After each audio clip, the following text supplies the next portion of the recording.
Good morning, students. Today, we are all going to a zoo to see a tiger. The proprietor of this place is Leslie Norris. Yes, today we are going to talk about the poem A Tiger in the Zoo by Leslie Norris. Before we proceed any further, let's take a brief look at his literary biography. Leslie Norris was born on 21st May 1921.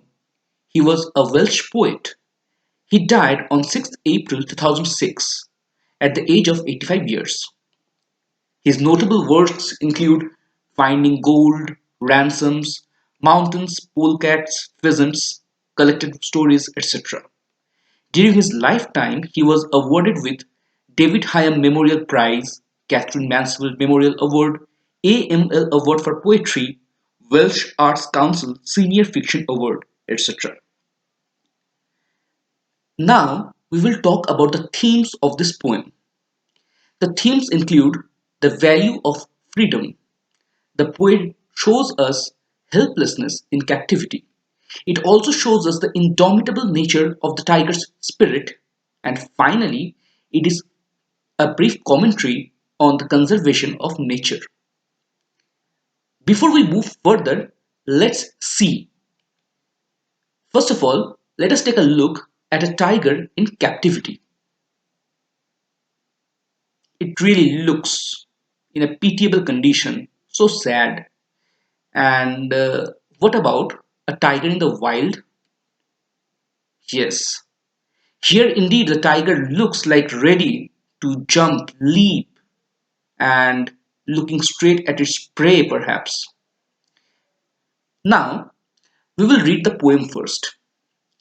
He stalks in his vivid stripes the few steps of his cage, on pads of velvet quiet, in his quiet rage. He should be lurking in shadow, sliding through long grass, near the water hole where the plump deer pass. He should be snarling around houses at the jungle's edge, baring his white fangs, his claws, terrorizing the village. But he is locked in a concrete cell, his strength behind the bars, stalking the length of his cage, ignoring visitors.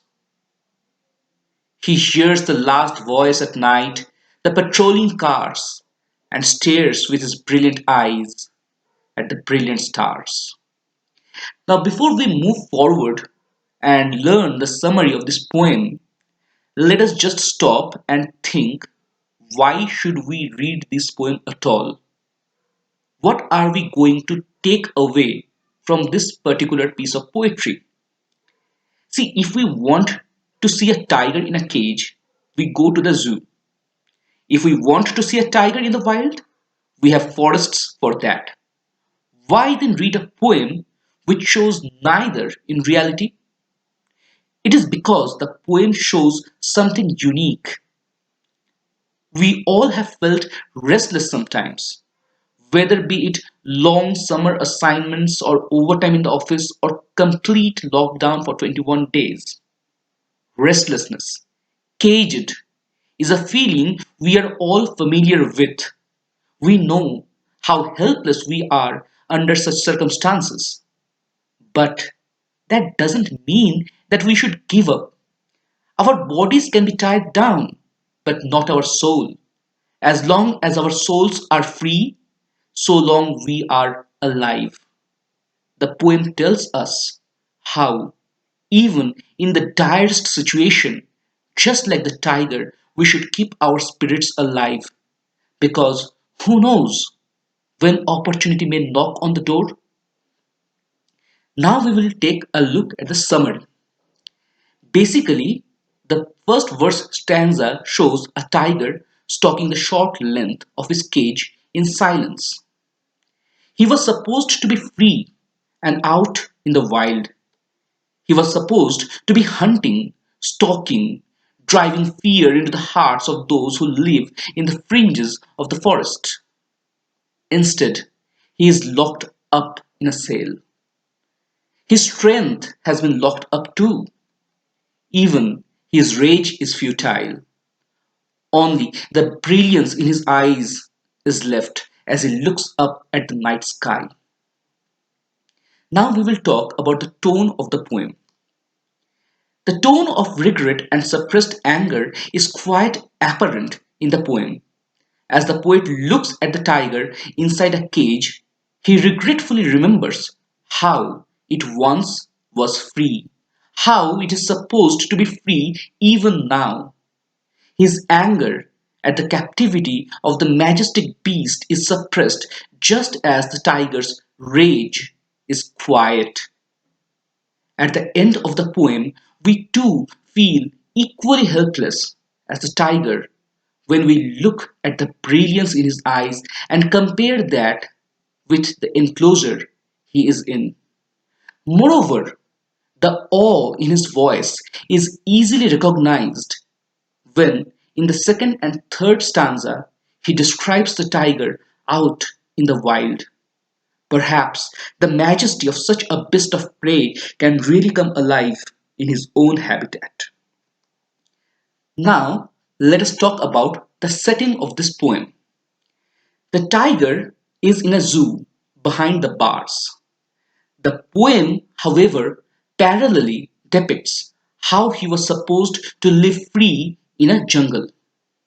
The poem thus presents two images of the tiger, one in a zoo and the other in a forest. Interestingly, the poem itself is structured to give the impression of a cage.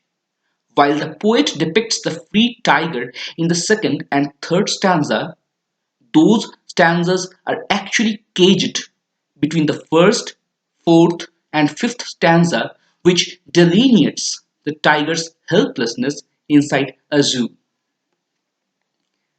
Now let us discuss the character elements. There is always the tiger and the cage where the tiger is kept captive.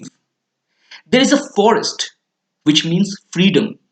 And finally, there are the stars up above in the night sky. Now, let us analyze the first stanza of this poem. He stalks in his vivid stripes the few steps of his cage, on pads of velvet quiet, in his quiet rage. What is the first thing that comes to mind when we think of a tiger? Yes, it's stripes. Interestingly, it is not just the fur which is striped. A tiger's skin itself is striped. The poet doesn't for once mentions a tiger. He sketches the image of a tiger in bits and pieces. The first stanza introduces the stripes and the velvety pads that enables the tiger to move quietly. Unfortunately, the cage has quietened up even the rage of the tiger. Living in captivity, even his rage is useless, no matter how seething it may be on the inside. Let's take a brief glance at some of the words like stalks and the way quiet has been repeated in the third and fourth line. Webster defines stalk as something which means to pursue, quarry, or prey stealthily. The tiger may have been made captive and put behind the bars, but his essential nature can never be changed. He is a beast of prey, and even within the limited scope of a cage, he is stalking, as if measuring time before he makes his attempt to break free. Repetition of quiet. As a beast of prey, a tiger can easily move quietly because of his padded paws. But the iron bars have put a lid on his rage. The tiger is quiet, not because he has accepted his fate, but because he is aware of his helplessness. The rage in him is very much present, but circumstance has muffled it up, just like his padded paws. Now let us analyze the second stanza of this poem. He should be lurking in the shadow, sliding through long grass near the water hole where plump deer pass. The poet sympathizes with the tiger. He realizes that a zoo is no place for a tiger. He should have a forest, a dark, sinister forest where he can easily camouflage in the long grass, moving stealthily towards some fat, succulent deer, plump deer, as it comes to drink water near some water hole. The poet, with some deft strokes of his pen, sketches a perfect image of the tiger as a predator. The image of the tiger in the shadows waiting for some deer reminds us of his quiet, padded paws in the first verse stanza. Now let us look at some of the words. For example, lurking, shadow, and sliding. Again, Webster defines lurking as to lie in wait in a place of concealment, especially for an evil purpose. The tiger, so helpless in his quiet rage in the first stanza, gives a glimpse of its true nature. The tiger is death incarnate, waiting patiently for its next victim. That is his true nature. An image of a deep, dense forest crops up in her mind where not even a thin ray of the sun passes. In that shadowy world, death lurks in the form of a tiger, ready to begin its hunt. As a movement, sliding suggests slithering smoothly along the ground, like crawling. It further reinforces the image of the tiger as a beast of prey. It has its prey in view and is just inching close before making that decisive leap, aiming, perhaps, the neck of that plump deer. See, a beast of prey. He should be lurking in the shadows, sliding through long grass, lying in wait to jump on his prey. Now let us analyze the third stanza of this poem. He should be snarling around houses at the jungle's edge, baring his white fangs, his claws terrorizing the village. A tiger is the lone ranger of the jungle, but that doesn't mean he cannot terrorize the villagers on the edge of this jungle. This death reincarnate in this verse stanza steps out of the forest to terrorize the poor villagers. His low growl keeps the babies awake. His muffled snarls keep the men alert.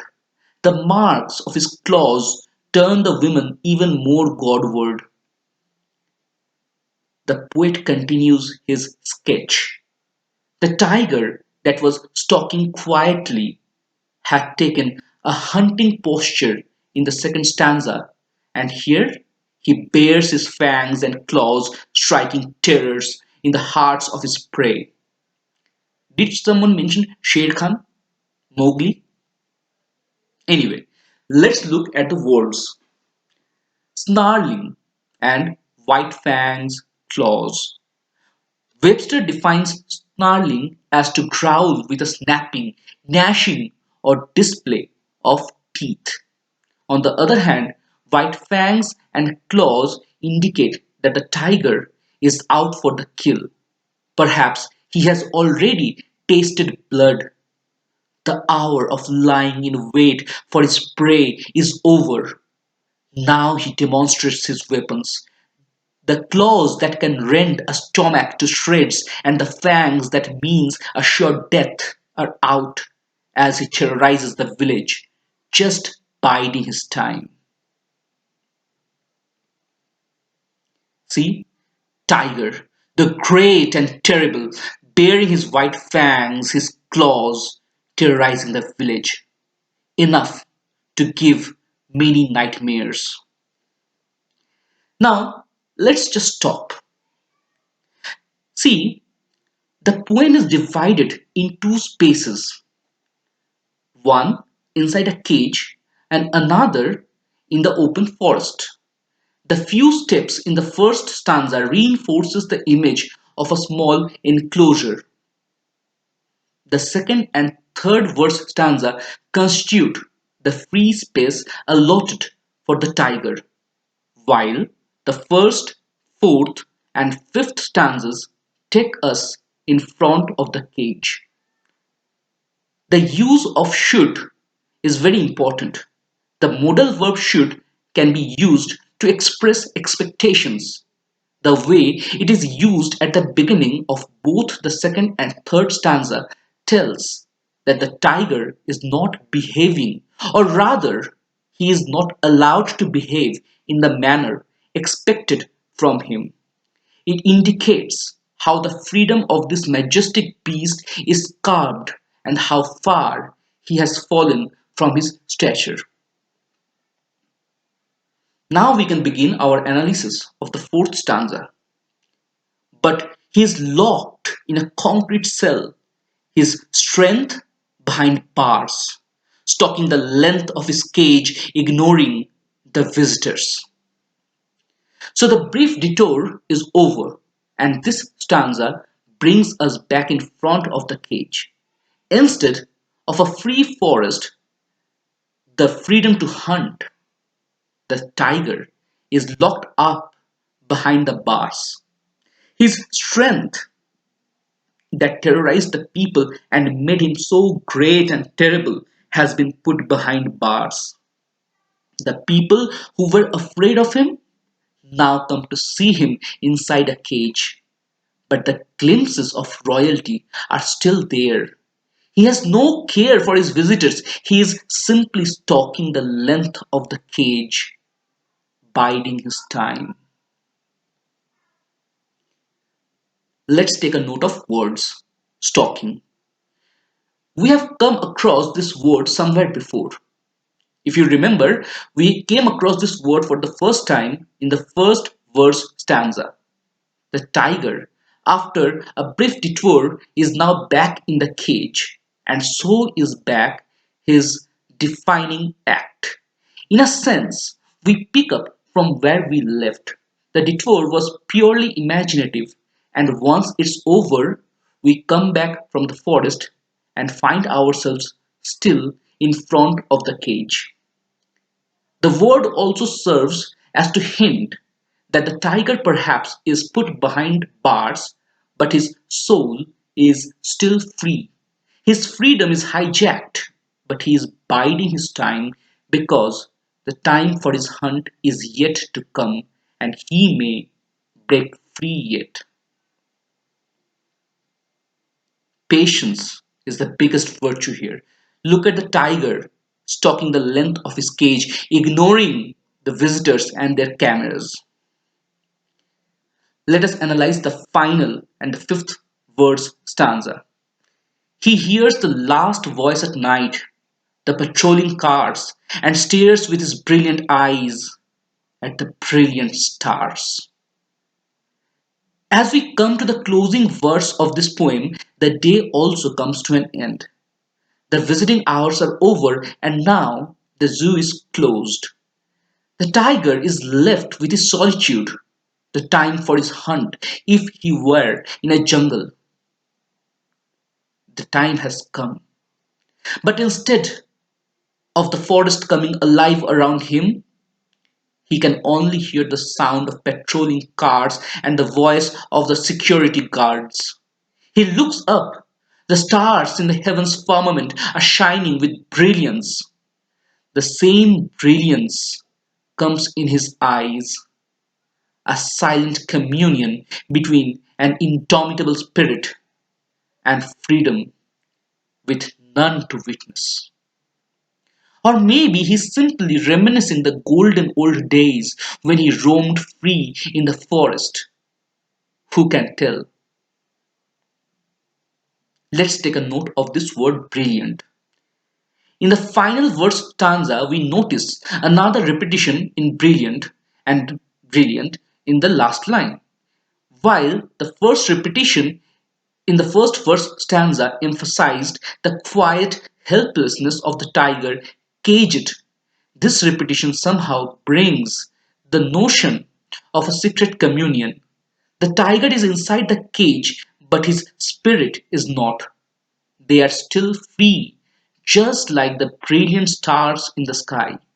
The brilliance in his eyes represents his indomitable spirit, which makes him the fearsome beast that he is. It further tells us that just because he is in a cage doesn't mean his reign is over. He is still biding time, looking for some opportunity to break free and claim his freedom. See, the tiger, eternally waiting for the hunt, and stares with his brilliant eyes at the brilliant stars. Before we move on further to different other issues, let's stop a moment and contemplate on the ending. The tone of regret is quite clear in the final verse. We realize how a tiger is supposed to spend his days in freedom, and when we look at this majestic beast sitting helplessly inside a cage, looking up at the stars in the free sky, twinkling, we feel its pain. The twinkle in his own eyes may mean that his spirit has not broken down. Yet, he still is waiting for an opportunity to free himself. But they also mean the nostalgic glimmer which comes as the tiger at the night reminisces about another night under the same sky, but outside the cage in his own forest. Let us now talk about the forms and figures which we can see in this poem. There is the rhyme scheme. The poem follows ABCB rhyme pattern where the first three lines of each stanza doesn't rhyme with each other, but the fourth line always rhyme with the second in any stanza. For example, stripes and quiet doesn't rhyme, but cage rhymes with rage. The same pattern is followed in the remaining four stanzas. Then there is personification. Tiger, a subhuman creature, is personified by attributing to him human qualities. There is also alliteration, repetition of same consonant sounds in close succession. For example, plump deer pass, he hears, behind bars, etc. There is a metaphor which is an illicit comparison made between velvet and the tiger's padded paws to indicate the soft and quiet nature of both. There is metonymy, which is actually part defining whole. The part strength is used to indicate the whole body of the tiger. When a part is used to indicate the whole, that figure is called metonymy. Apart from these figures, there is also an oxymoron, where two contrasting things are placed side by side. For example, in quiet, rage in the first verse stanza. Now let us talk about the significance of the title. The poem shows us a tiger in two different circumstances. We see it behind the bars and we imagine it in the wild. However, the tiger in the poem is actually behind the bars, and imagining it in the wild only heightens the regret and anger of seeing the same majestic creature put inside a cage. A tiger in the zoo thus succinctly brings out the contrast between the image that the word tiger generates in our mind, a free being, and a cage. Therefore, the title is quite apt. There is the final theme of conservation of nature, a subtle but an important one. See, everyone has their own place, and cage is not a place for creatures born free, born wild. The poet, as if, subtly hints at the fact that instead of caging animals like tigers in the name of conservation, we should give proper effort in developing a safe forest area to conserve their natural habitat. Otherwise, they will keep encroaching upon the poor villagers who depends on the forest for their livelihood and finally end up in some cage or the other.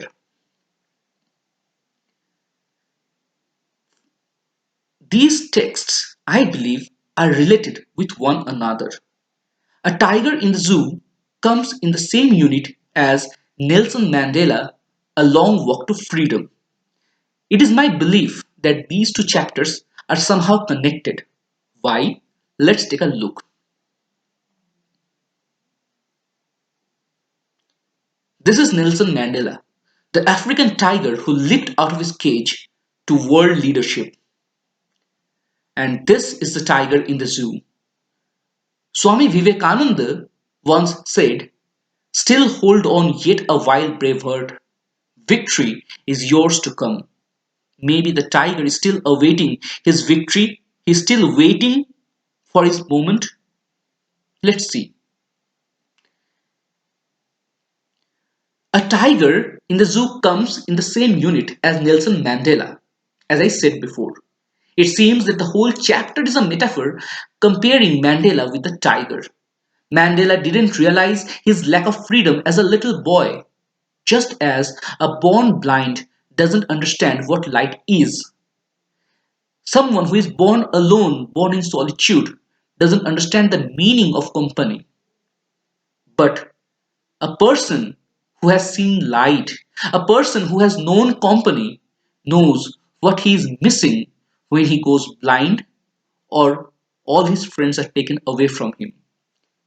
Mandela realizes his lack of freedom as he gradually grew up. He fought against the system relentlessly, finally to spring out of his cage, all fangs and claws to finally set Africa free.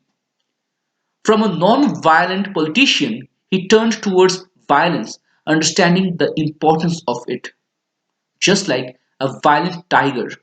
But the thing is, a violent tiger is forcefully made non-violent by being put inside a cage. And the tiger in this poem stalks his small cage in a quiet rage. He perhaps knows what freedom is. Perhaps he was not born inside a cage. His rage, thus, is justified. And so is his stalking listlessly, as the brilliance in his eyes signify a never back down spirit that, in Mandela's case, led him to his aim. And perhaps it may lead the tiger to his own freedom. Thank you.